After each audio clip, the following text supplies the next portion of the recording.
this law can be passed, it will be a first step for the other country because, in the law, they are saying that they choose this period of 1815 to 1972, Right. and they explicitly said that because if we extend to all of the history of the French Empire, we will have too much demands and we will not be able to answer it. So it's quite funny in a sense.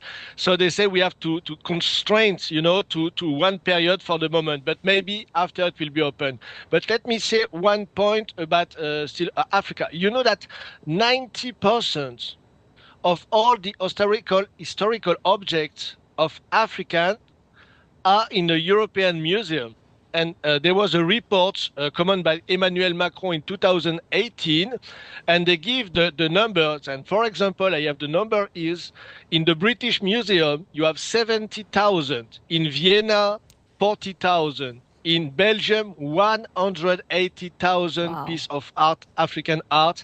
And in Paris, we have more than 80,000. And you have the famous Museum Quai Branly Jacques Chirac, which is very famous in France, with all this the artifact that we are speaking from South America, Africa, and other part of the world, and only 10% are exposed to the public. So it means that on these 80,000, only 10% are exposed for the public, Right. and we have 70,000 who are still in the cave, not for the public.